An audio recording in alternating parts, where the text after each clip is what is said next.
How's it going, guys? It's Ideas of Ice and Fire, and welcome to the next episode of my podcast. On this episode, we're going to be talking about Lovecraft and all of the Lovecraft stuff inside of the Song of Ice and Fire. Today, I've brought on Order of the Green Hand to talk about the Lovecraft stuff with me. Hi, I'm Dave from the Order of the Green Hand. Unfortunately, Milady isn't able to join us today, but hopefully you guys aren't too disappointed and you can make do with me. Now, everyone has been waiting for this Lovecraft talk for a really long time. H.P. Lovecraft is the father of cosmic horror. In the 1920s, he authored stories which explored our fears involving the vastness of the cosmos, unraveling sanity and the fear of alienation, not just of oneself, but on a deeper level, the fear of the other, of the unknown. One of the common themes of Lovecraft's work is the obtaining of secret knowledge, which often drives a character to madness or sends them down a path of despair and terror. This secret knowledge is often represented by a glimpse into the hidden realms of an eldritch abomination, which are another common theme in Lovecraft. Eldritch abominations are the cosmic deities that exist throughout Lovecraft's work. These beings have motives that are inconceivable to a man. They appear in forms which are often indescribable. Cults, which are another common theme in the story, worshipped and act as agents to these cosmic deities. Another common theme in Lovecraft's work is the theme of the tainted bloodline. In Lovecraft's stories, it's often implied that a character has a terrible ancestor, that they are descended from some abomination, and this often fills them with some sense of existential dread. George R. Martin obviously loves H.P. Lovecraft. He uses names and places all the time, over and over again, and even themes and ideas. A lot of them are very Lovecraftian. If you like this channel, make sure you like this video and subscribe. Check me out on Patreon. Follow me on Twitter and Facebook. And yeah, so without further ado, let's get right into it. First, we're going to talk about Kadath. Now, if you've read The World of Ice and Fire, then you know that Kadath is a castle or city in the Grey Waste, and it's inspired by a Lovecraft story, well, a couple of Lovecraft stories, but the one that I'm going to focus on here is the Dream Quest of Unknown Kadath. Now, this is a crazy, trippy story written in the 1920s by Lovecraft, and it's one of my favorite novellas. So, in Lovecraft, Kadath is an ancient city. It's the home of the dream gods of Earth, otherwise known as the Great Ones. Now, Kadath's exact location in the universe is uncertain. There is even confusion over whether it exists in the dream world or the waking world. However, in Lovecraft's At the Mouth of Madness, it is hinted that the mountain ranges beyond the Antarctic plateau of Ling may hide the location of Kadath. But in the Dream Quest of Kadath, Randolph Carter finds the unknown city far north of Ling. So in A Song of Ice and Fire, Kadath is just east of the Bleeding Sea and north of the Land of the Shrieks. Farther south are the Five Forts. To the southeast of Kadath are Bone Town and the Dry Deep, while in the northeast is the Grey Waste. The inhabitants of Kadath claim the city is the first and oldest city in the world. It is said that Kadath is the site of unspeakable rites performed to slake the hunger of mad gods, and even the shrieks that dwell in the land south of the city fear it. So this is the story of the dream quest for Kadath, for unknown Kadath. So there's this guy named Randolph Carter. He dreams 3 times of this beautiful, majestic sunset city. But each time the dream is pulled away from him before he can get a good look at it. He prays to the dream gods, the Great Ones, to reveal the whereabouts of this majestic city, but he receives no answer from the gods. Carter then says that I'm just going to go find Kadath myself, and Kadath is where these gods live. And he wants to beseech them on purpose and ask them why they've stopped showing him the city.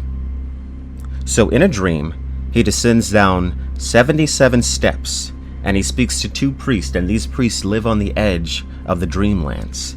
And they warn Carter, maybe the gods have withdrew this vision for a reason. Maybe you shouldn't go looking for this. It's dangerous. But he doesn't care. And he goes on this epic quest through the Dreamlands, and the story ends with this huge battle. Carter summons these ghouls from the underworld, and they fight these horned men of Ling. Yes, Ling. Horned men of Ling. That's another Lovecraft reference in A Song of Ice and Fire. And after the fight, he finally arrives in Kadath. And this is where the mindfuck happens. So, there's no one in Kadath. And he's like, what the hell? And then, this pharaoh-like man walks in. And he tells Carter that the gods of Earth have seen his dream city, and they have decided to make it their home. They have abandoned Kadath. The gods walk no more in the ways of the gods, and they have become instead denizens of the jeweled city that Carter had glimpsed in his dreams.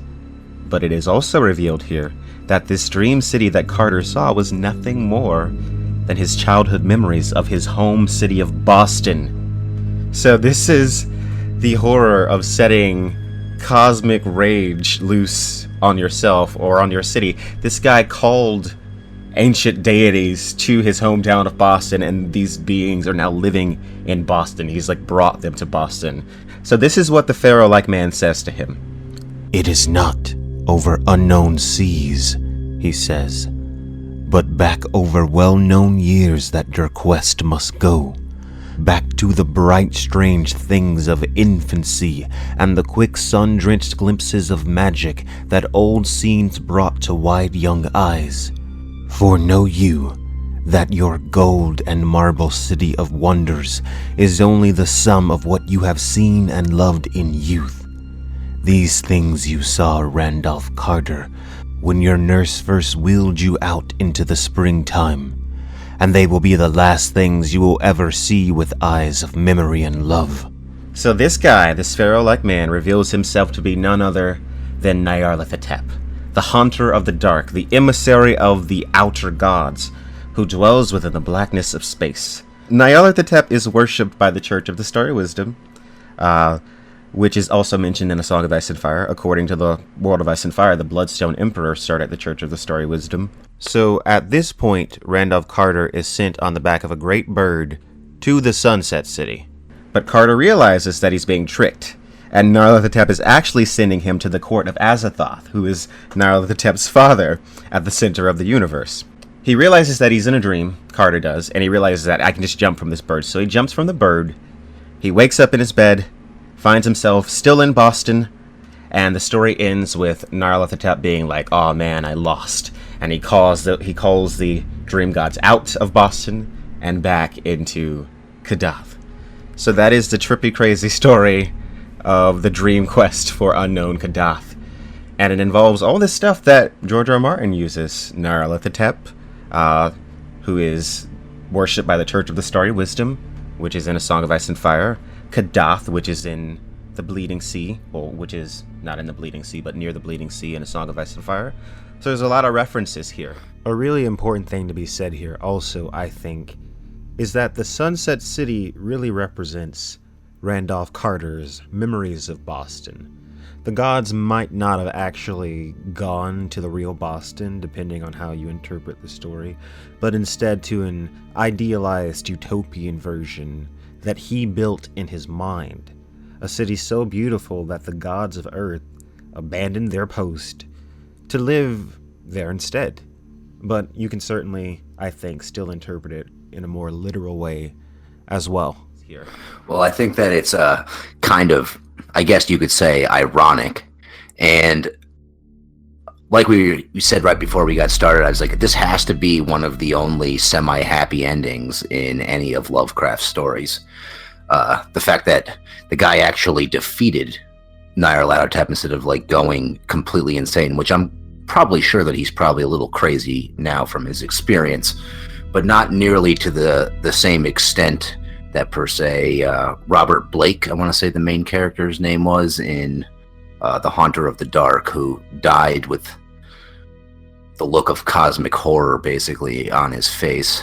That's what happens. It's like, into the abyss. Yeah, you don't want to look into that abyss. It seems like there's a lot of parallels in these stories, and one of the other real things that I just wanted to bring up, sort of, was the fact that Nyarlathotep is kind of... The guy has like a million forms. He's got the Dweller in the Darkness, the Dark One, the Black Demon, the Dark Demon, the Crawling Mist. But the one that really grabs most of my attention is the fact that he's known as the Faceless God. Yes. And that seems to almost give him the direct tie, the most direct tie to our story, besides the fact that there's a Church of the Starry Wisdom. And kind of the way, in a similar fashion, the way that Nyarlathotep is basically the one and only Lovecraftian god, or whatever you would call it, that regularly interacts with humanity. Yeah, that's accurate. The Faceless Men literally change their faces and go all over the place and are interacting directly with humanity, which seems like it's an interesting parallel, to say the least. Yeah, and the thing about Nyarlathotep, or however we're going to pronounce it, there's a couple different ways, I guess, is that he likes to sow chaos. He's also called something like the Lord of Chaos, or something like that, I believe, or the Crawling Chaos. I think it's the Crawling Chaos. Yes, the Crawling Chaos. The Crawling Chaos. So he walks the earth. He lives amongst men oftentimes. He can take any form, really, and he creates chaos. So just think about the ways that chaos is represented in A Song of Ice and Fire.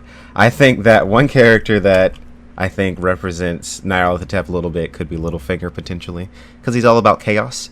I really like that speech that he gives in season 3 of the television show. This isn't in the book, but it's kind of representative of the same thing. He says, chaos is a ladder. And he's like, you can climb that ladder. I don't think it's a coincidence either that his family hails from Bravos, the home of the Faceless Men. Seems to me that there might be some sort of, at the very least, loose connection. So the Church of the Starry Wisdom is also mentioned in A Song of Ice and Fire, as I said earlier. And in Lovecraft, they worship Nyarlathotep, who is known as the Hunter of the Dark. And in A Song of Ice and Fire, the Church of the Starry Wisdom is this cult that's said to be still active, even in modern A Song of Ice and Fire times. And it was started by the Bloodstone Emperor, supposedly, according to the World of Ice and Fire, according to some myths. So you have to wonder, in what ways is this cult active still? You have to wonder, are they still manipulating things behind the scenes? Are they influencing characters behind the scenes? I think they are. I think there's evidence to suggest that Marwyn the Mage could be related to the Church of the Starry Wisdom, and also potentially Quaithe as well. I think the Church of the Starry Wisdom could very well be at Stgai, in the center of the Heart of Darkness, and that Quaithe could be coming from that place. Because Daenerys sees her when she's dying, when Daenerys is almost dying and she's getting the visions at the end of the 5th book. Quaithe, her mask is made of starlight. There's a lot of hints. She hears the whisperings of the stars, starry wisdom. So it makes a lot of sense. I would have to agree with you there. The other thing that I was thinking about with the Church of the Starry Wisdom is the idea of making sacrifices. And what you're making sacrifices for is like otherworldly knowledge. Humans thirst for knowledge and understanding. It seems like that is the type of thing that these Lovecraftian gods, they very much use that against them. Like in the story where you were just reading, the guy really wanted to get to this place. And Nyarlathotep almost tricked him into going someplace else because he thought that he would was going to get the answers that he sought there.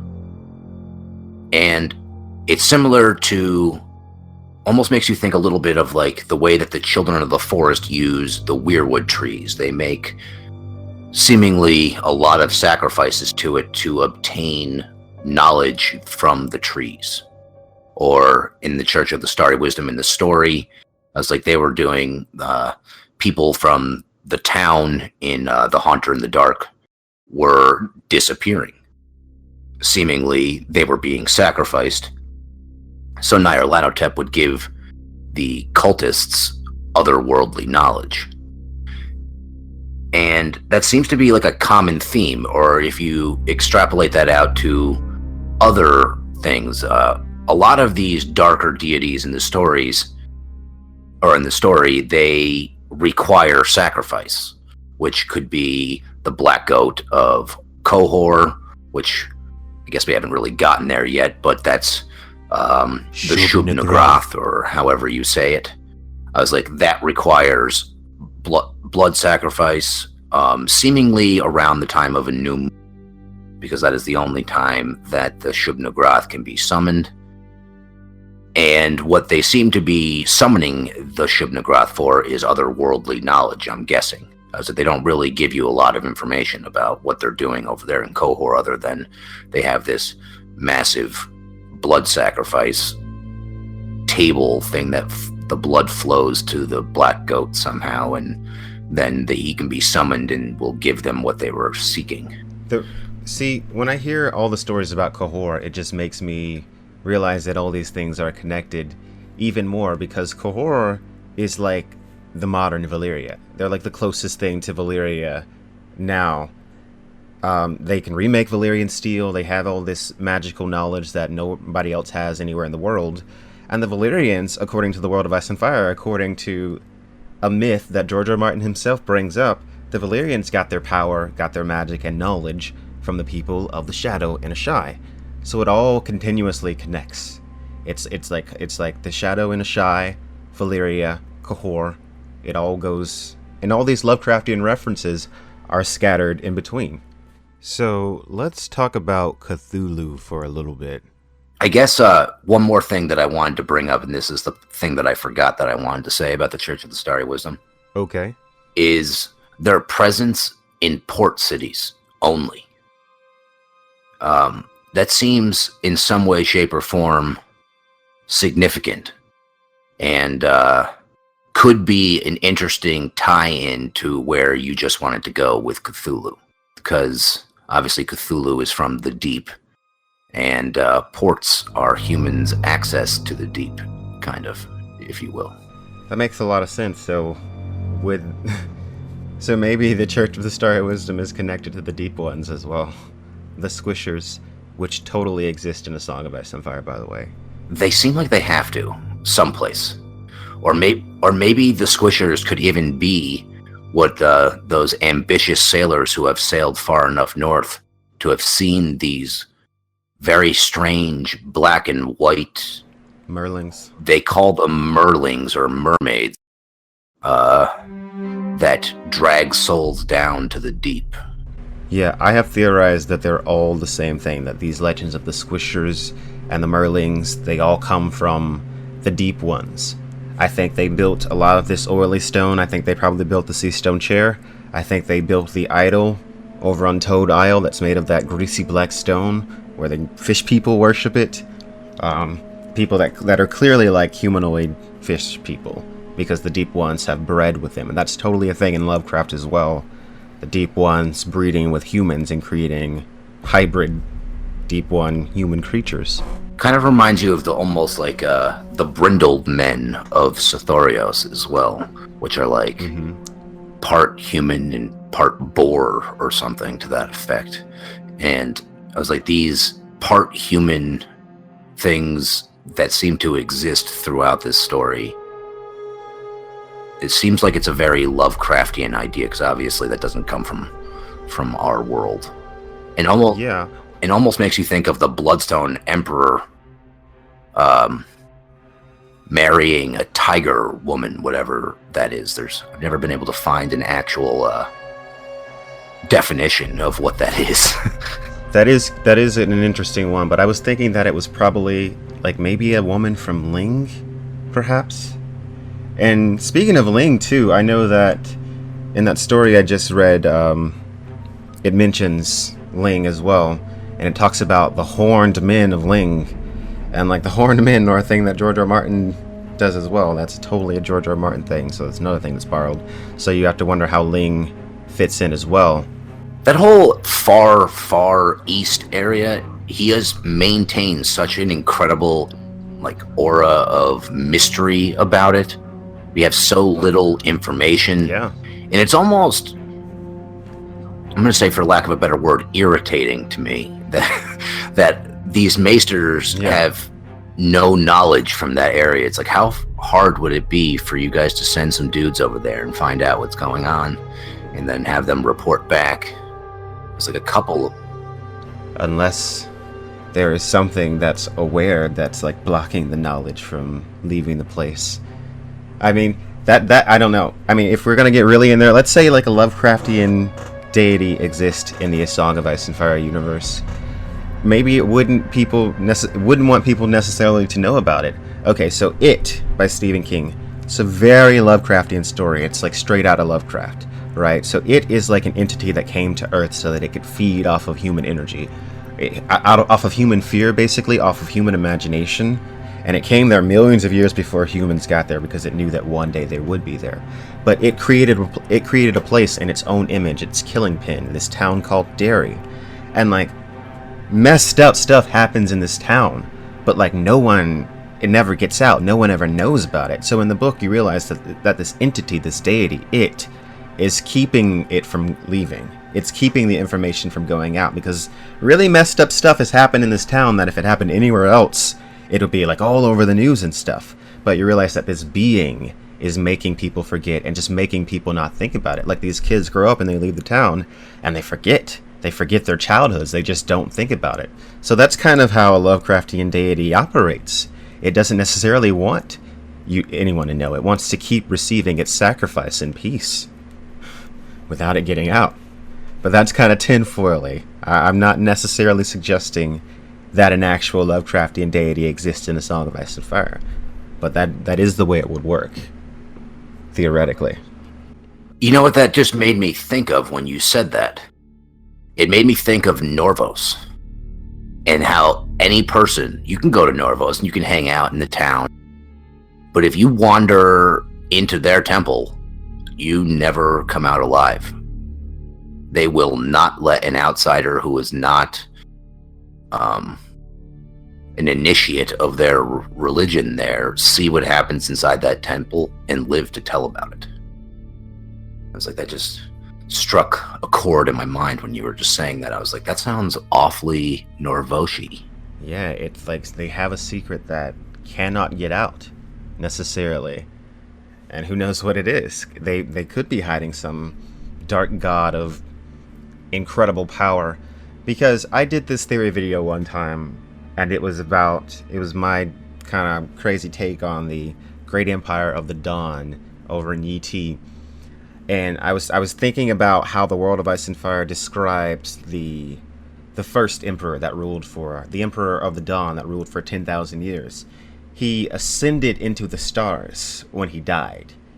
And it was after that the Empire of the Dawn fell apart and became gradually less and less prosperous. And we hear about the Bloodstone Emperor who worshipped a stone that fell out of the sky.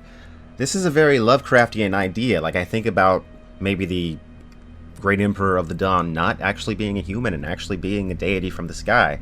And when he left, other entities might have saw the vacancy that this powerful entity left behind and swarmed the earth, essentially. They saw this richness to feed off of. They saw...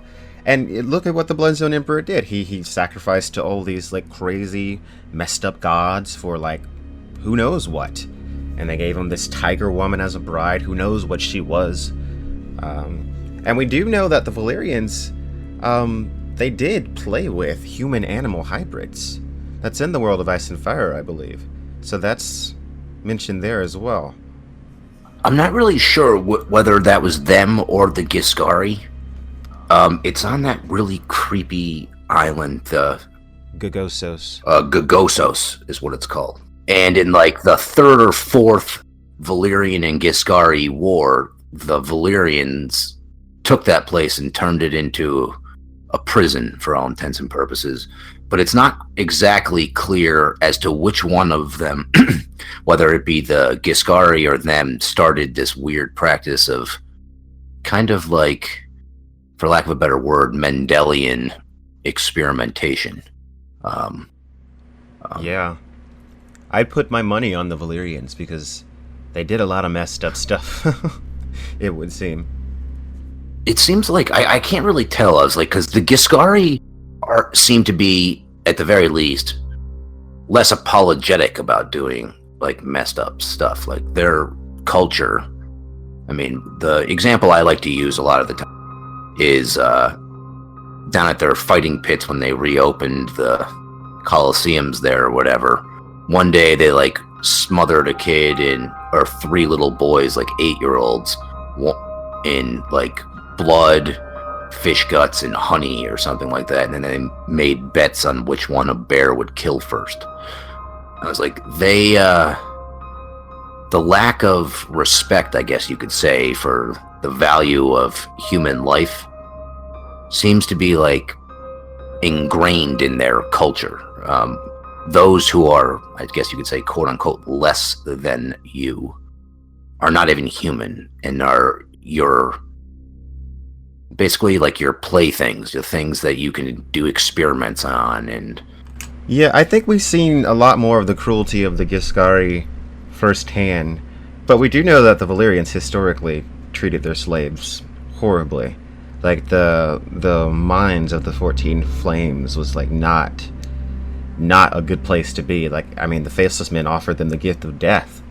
Like, that's where it all started, in those fucked up mines. So, I mean, the Valyrians could have been just as cruel, and we know that all of their magic was rooted in fire and blood. I mean, whose blood are they using? They're probably not using noble blood. They're most likely using the blood of their slaves. that could be, but it also seems like the more important the person's blood is, the more powerful the sorcery is. Like, that does seem... So if you're going for something truly epic, it seems like you would have had to have used, for lack of a better word, a noble Valyrian's blood to perform it. I wonder about King's blood a lot. It's like because I wonder how far does it go, really? I was like, I actually feel like I might have seen you say this in one of your videos a really long time ago. Like, so, like, go over to a rock and declare myself a king. Is my blood magic now? Yeah, exactly. Like if I get like 15 people to come up around me and say that I'm king, is my blood suddenly more potent than the next guy over there? I mean, what does that mean? How far does it actually go? And then how far down the bloodline can you continue until the blood of the king is too far diluted? I mean, because like Melisandre's trying to sacrifice Edric Storm because his father is Robert Baratheon. But would Edric Storm's son still have the same magical potential? See, this is an idea that we came a while back, because it must have been well over a year ago when we did There's Power in King's Blood, I think we called the video. And we kind of agreed with your statement that I just said a minute ago. Like, calling yourself a king doesn't seem to have any tangible makes your blood stronger aspect to it. So then we were looking at, especially in the case of Edric Storm, when she said he has king's blood, most of the time it's Kings apostrophe. But when she speaks of it every other time, with the exception of him, with him, or King apostrophe S, that's how she normally says it. With him, she pluralized it, as in king's blood on both sides of his family, multiple king's blood, which made us think that it's because he had Garth Greenhand's blood on both sides of his, because the Baratheons married the Durandons, who are rumored, at the very least, to have, the Duran Godsgrief was rumored to have been one of, related to Garth in some way, shape, or form. And Garth seems like he was a god of some sort. actually, in one of the little asides that George put into the World of Ice and Fire, he referred to him straight up as a god. It was just what type of god he was, whether he was a bright and sunshiny god or a little bit of a darker deity. But it made us think that king's blood is actually you having god's blood. Like, more in like the line of like a Hercules or something like that, where you are a descendant of some sort of demigod from thousands and thousands of years ago. And if you have that blood in you, which a lot of people would, and it would be how potent your god's blood is that would have the most effect on whether or not the blood magic is stronger or weaker. I'm not really sure if I did a good job of explaining it, but that was kind of like the basic premise that we came up in. It was because of the Edric storm and the fact that she pluralized his god's or king's blood. We were talking about the Church of the Starry Wisdom, and you brought up them only being in important cities. And we were going to try and tie that into the Cthulhu thing, because maybe that is a connection that we have there. Maybe they commune with the drowned god as well. Or what the Ironborn think is the drowned god. Maybe the Starry Wisdom have a better idea of what this really is. And it seems to... I mean, we know the religion of the drowned god is based off of the worship of Cthulhu. What is dead may never die. It's just a play on a Lovecraftian saying, that is not dead, which can eternal lie, and with strange eons, even death may die. So Cthulhu is very much so tied into the religion of the drowned god, and it even says that they'll join their god in his watery halls. Cthulhu lives in an underground city called Relay. So I think that what's really interesting to me is the fact that he's dreaming and they're waiting for him to awake. That really, really intrigues me because of some of the ancient, we'll say, myths or legends from the story about awakening giants or gods or something, with things like there's a reference that we're going to be talking about in our upcoming What Woke the Others video about the Hammer of the Waters awoke giants in the earth. I was like, they just throw that random line into it. Same with the Horn of Joramun. Exactly. That was actually something else that we brought up in that video that we're almost done recording now. And it kind of really... It strikes me in the same way, and Cthulhu is allegedly hundreds of meters tall. Oh, he's huge, yeah. He's huge. I was like, and it seems like it reminds me. Oh, that's what I was going to say, of the old Nan legend that she told both John and Arya. Both of them recall it. Arya recalls it, I believe, when she's at Harrenhal, and it made her think of old Nan stories about some giant who lives in a palace that is of a magnitude that like humans can't even imagine. And there's no evidence anywhere above the water that such a place exists. There's never been like a ruin of some sort discovered by somebody that is of that magnitude, which makes me think that what John thinks of and when he first sees one of the giants north of the wall, and what Arya thinks of when she's looking at Harrenhal, are potentially the drowned god's watery halls. And that's what old Nan was actually speaking of. It makes a lot of sense if you just put it underwater.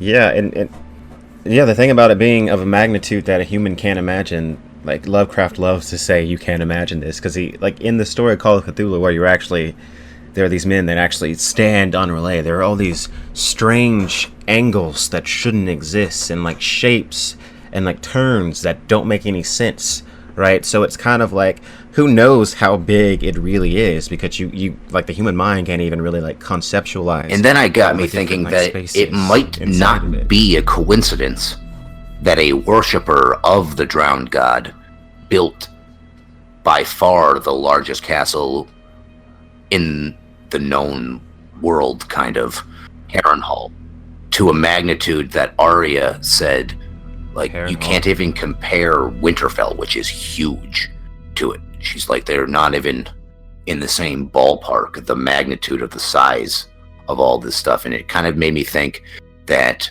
Harren was potentially like building an above ground relay, if you will. Yeah, and the cool thing about Cthulhu too is that he's not just dreaming, he's also dead.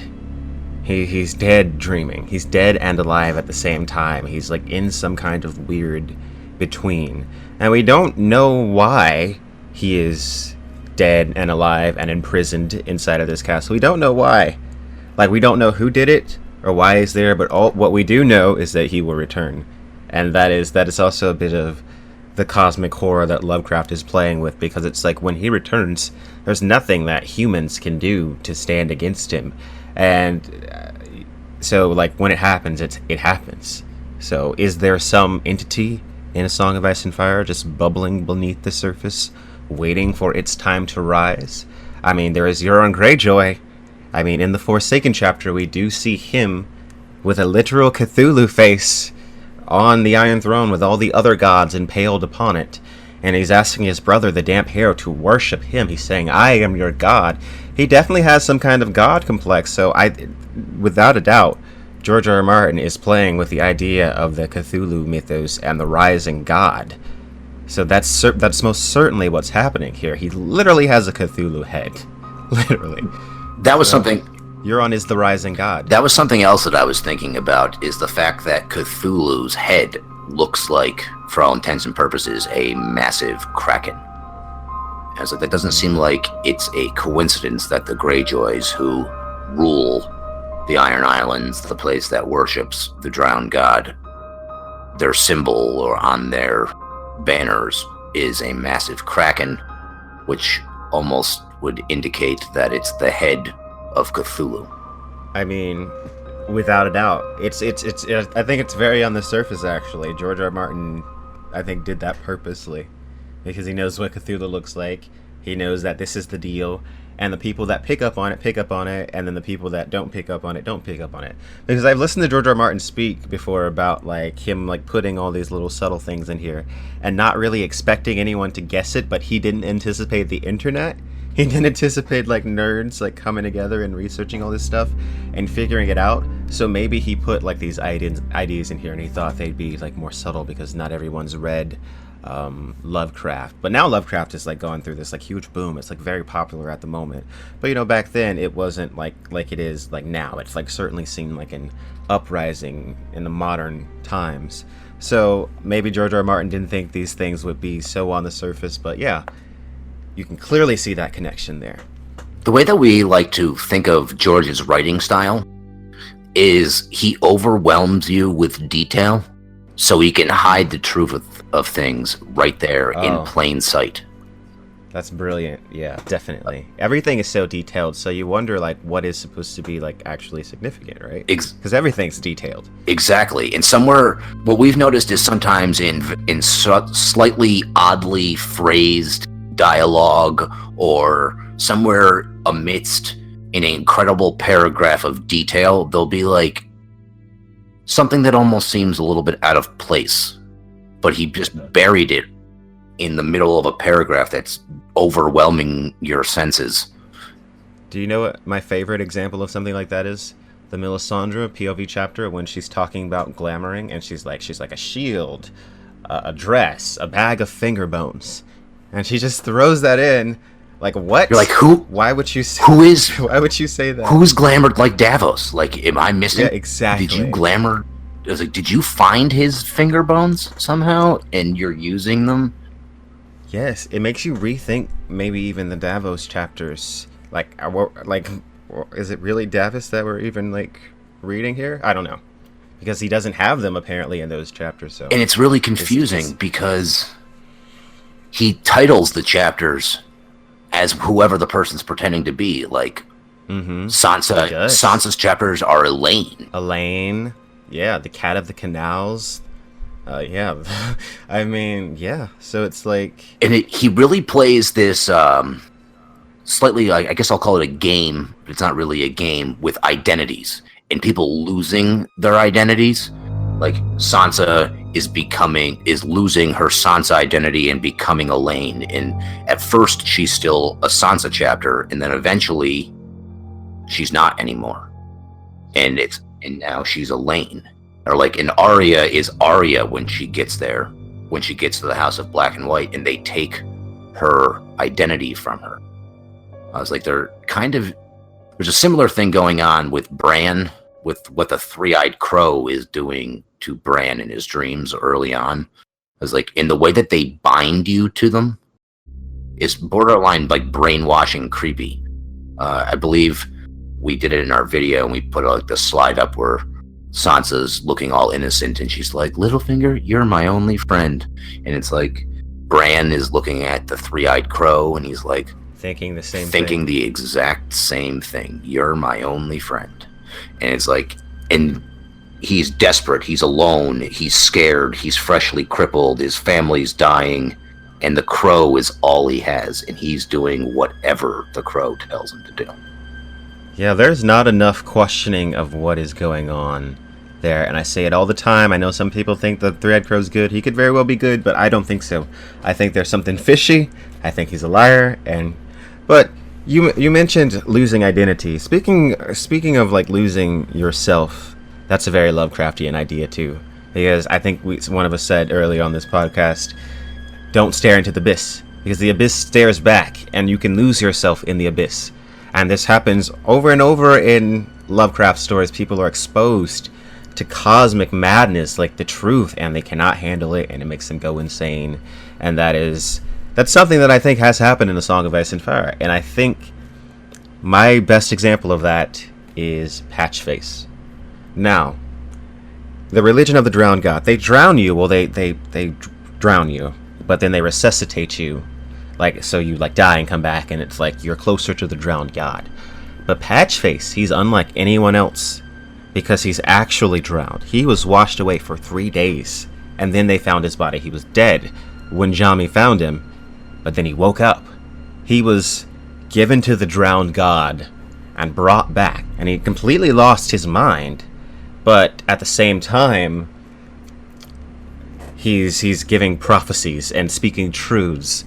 But he's mad at the same time. He's deranged, but he's still speaking truth. So it's very interesting. He's become like the mouthpiece almost for a god, and who knows to what end.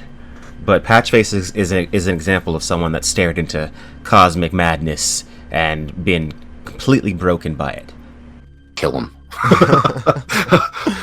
Like, people ask us about Patchface all. Probably hundreds of times people have asked us about Patchface. In my opinion, is Stannis should have killed him a long time ago. I was like, I'm convinced that he's going to do something absolutely gruesomely terrible. And why is Melisandre seeing him with blood around his lips? Why is she so afraid of him? More importantly, why do you have this grown, creepy, deranged man following your daughter around and being alone with your daughter? That is like so not cool, Stannis. I don't know what's wrong with you. Like, it's just like it's not okay. Something makes me think that it's like the one ever so slightly sentimental thing that he has done. It's the thing, it's the last gift that his father gave him. Mm-hmm. And he can't let it go because it's the last thing that, it's like his last memory of his parents. Yeah. Because Patchface was the only survivor of the shipwreck in Shipbreaker Bay. You want to know something else that's really, really interesting about the bloody mouth? And that is actually strikingly similar to one of Nyarlathotep's names, the god of the bloody tongue, or just simply the bloody tongue. It made me think of it when you were just talking about Melisandre's visions of him with the bloody mouth or the bloody tongue. Yeah. And it kind of also draws a striking resemblance to what was her name? Thistle? Thistle, yes. She bit out her tongue. when she bit out her tongue when Varamir was trying to take her body. Maybe when you were just saying that, I was like, those two, Melisandra's vision and what Thistle actually did. And it also kind of reminds you almost of the way every person describes a Weirwood's face looking. So, are you suggesting that maybe like Patchface is being possessed, and then he'll reject the possession and bite out his own tongue like Thistle did?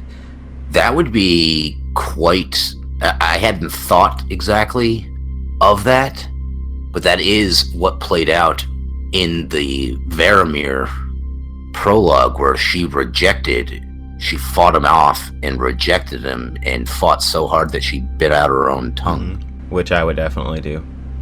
Because you hear what it's like, you get a glimpse of what it's like through Hodor.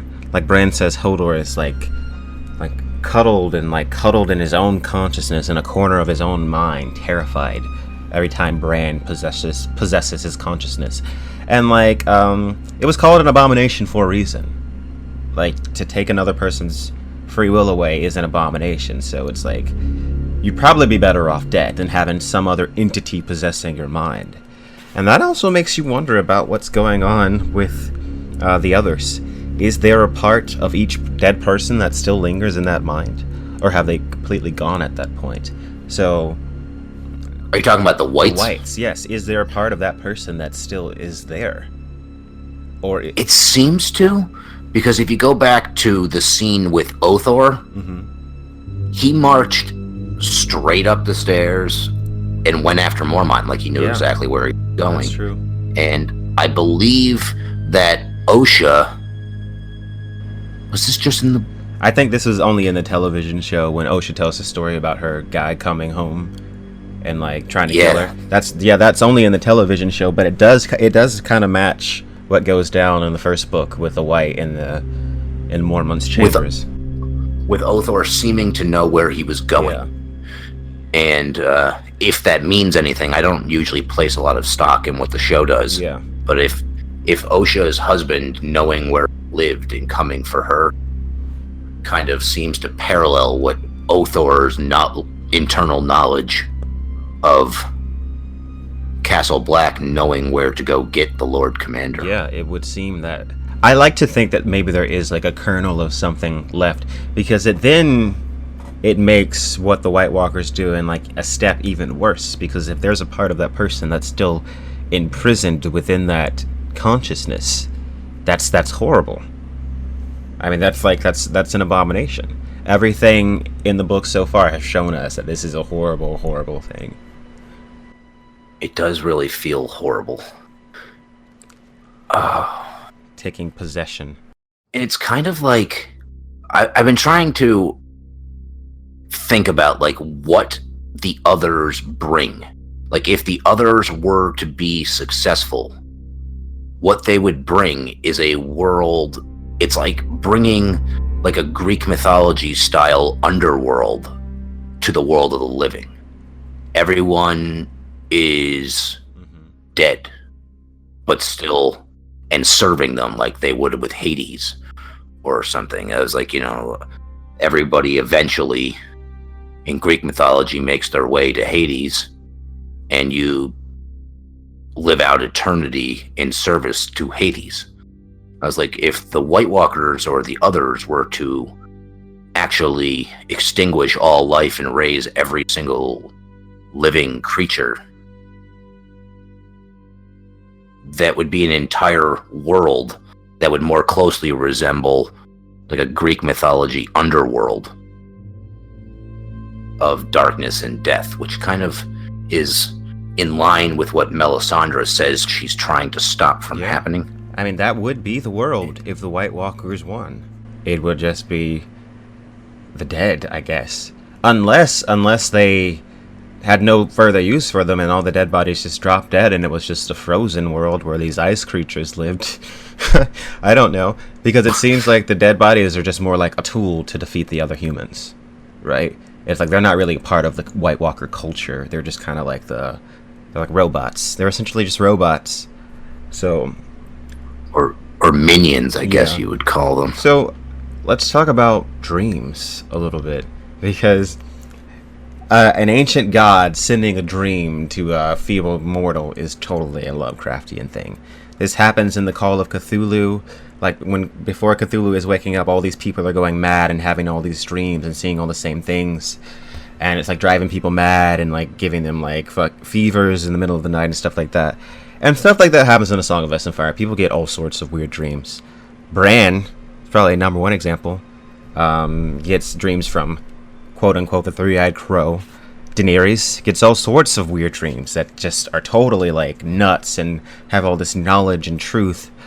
So she's getting dreams from an outward place. I think it's Quaithe. You can watch a lot of my videos to figure out some of my thoughts on that. And then there's plenty of other characters that get dreams, like Jon Snow. What do his dreams in the crypts mean? Jaime Lannister has some interesting dreams as well. He sees a woman that could potentially be his mother, Joanna Lannister. And then that tells him that Tywin is not his father, too, by the way. I do recall that dream. I've always thought that was weird, because I didn't know, because a lot of, like, prophetic dreams are more, say, symbolic than literal. I was like, is she telling him that Tywin is literally not his father, or that he's not really, like, his father's son in that he's very extraordinarily different from his father? In the dream, it basically plays out just like any time that Quaithe shows up to Daenerys. It's like, he's like, am I dreaming? And she's like, you're not dreaming. I'm pretty sure this is...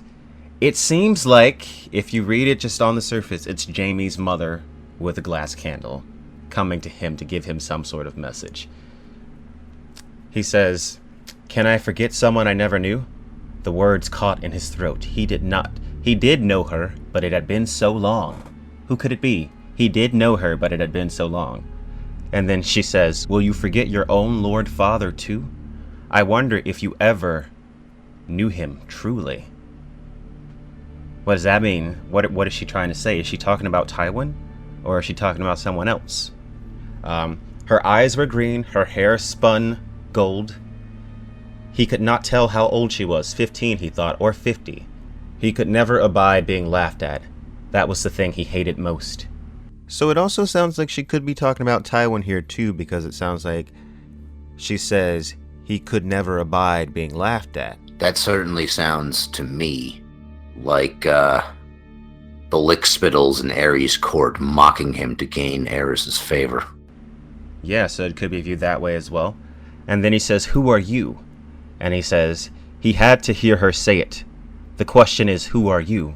And then he says, this is a dream. And she says, is it? She smiled sadly. Count your hands, child. One hand. He has one hand. And the thing is, in his dreams, he always has two hands. But here, he sees a stump. So, it's not a dream. And then she says, we all dreamed of things we cannot have. Tywin dreamed that his son would be a great knight, that his daughter would be a queen.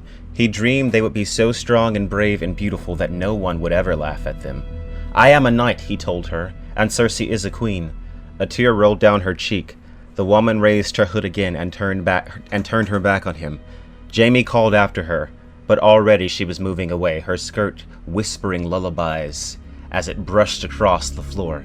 Don't leave me, he wanted to call. But of course, she'd left long ago. He woke in darkness, shivering. So obviously, that is his mother. Like, is there any doubt that that is his mother that he's seeing? It seems like it absolutely has to be his mother.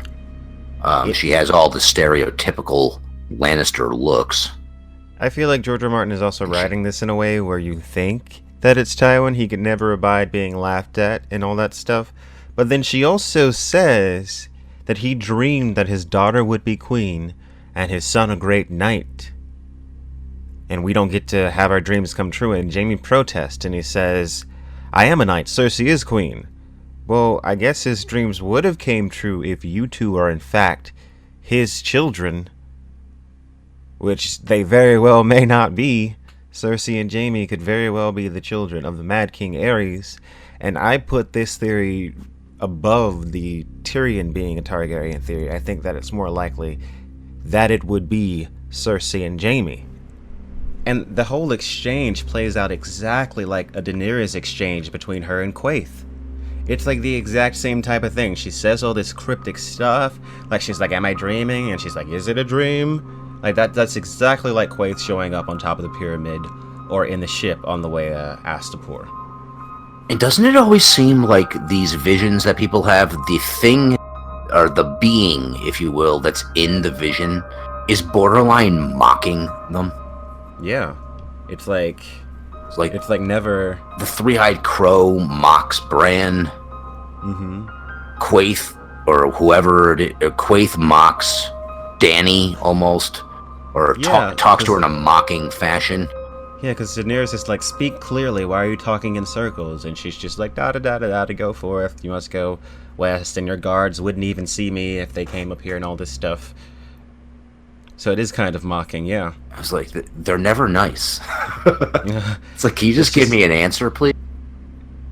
Yeah, so the question is, like, all these people that are showing up to everyone, are they really who they're even appearing as? Or are they something else? The same question goes for what Melisandre sees in her flames. Is she really getting visions from her god R'hllor, or is it something else? Some other force or entity or power? Because Lovecraftian gods like to pretend too. They like to pretend to be other things that are recognizable, but really it's some unspeakable horror that's come to consume your soul. Right? And it kind of makes me think of Melisandre saying that dreams are the whisperings of the other. Absolutely. In the Lovecraftian universe, you have every reason to fear dreams, because dreams are the gate to the outer world, like the other dimensions of consciousness and reality, where some of these more powerful entities live, and like there's so much more stuff that lives in the dream world that lives in like the waking world. It's nuts. No, just go ahead. I was gonna say, and all of these Lovecraftian beings have the ability to haunt your dreams. In the short story The Haunter of the Dark, once Robert Blake or Bloke or whatever the main character's name was, once he gazed into the shining trapezohedron, the people who lived close to the church started complaining that some dark being was haunting their dreams. And Bran refers to the three-eyed crow as something that is haunting his dreams. Quaithe seems to be somewhat haunting Dany's dreams. Absolutely, without a doubt. Because I am under the impression that it was Quaithe sending those, or at least the same entity that's appearing to be Quaithe, sending those visions to Daenerys in Book 1, those dreams. I think it was Quaithe all along. Because every time that she dreams after that, she actually sees Quaithe's face. But then, before Quaithe had actually introduced herself, she didn't see anyone. She just heard a voice, the icy breath on the back of her neck, saying, wake the dragon, wake the dragon. She just heard, it was more like subtle, like she didn't actually see a face. But I think it was Quaithe manipulating her from that very point. And those dreams are very much torturous, like she's being haunted. Like she's seeing a lot of horrible shit in a lot of cases. You know, the last one that she has is the only one that I felt was slightly different than the others. The other one was like she kept waking a dragon that was covered in her blood and this, that, and the other thing, and then she thought that she saw her. Actually, that might be the last one where she thought that she saw Rhaegar, but it was her. I was like, but there was a point in the middle of the dream that was incredibly interesting to us. It's the part where she's running down the hall towards the red door. Except in this portion of the dream, there are what she called kings on either side of her, holding white swords that kind of really reminded me of Dawn. Except they seem to be actual flame swords as opposed to just Dawn, which seems like it's almost like a solid flame sword. And in this particular portion of the dream, the eyes, the people all had silver and gold hair, which leads you to believe that these are Valyrians. And at first, it makes you think that they were old Targaryen kings. Except when they tell you the eye colors of the people, They were opal and amethyst, tourmaline and jade. Those are names of the gemstone emperors from the Great Empire of the Dawn. And that's kind of what spawned our idea originally that the Valyrians are in some way, shape, or form descendants of them. And in particular, we think the Amethyst Empress. Because if the people seem to be named after their eye color, if she's the Amethyst Empress, she would have had purple eyes. Whereas the Jade ones would have green eyes, or tourmaline, I don't know what color all of them are. But Amethyst would be the purple-eyed one that was the blood betrayal. And it kind of gave us the idea that because all of these gemstone emperors and empresses all seem to have lived for entirely too long, I was like, she might have had a pretty decent-sized family that escaped when the Bloodstone Emperor usurped her. Yeah. So that makes a lot of sense, because we don't know how long their lives were. We know they got progressively shorter after the death of, or I should say after the ascension of the Great Emperor.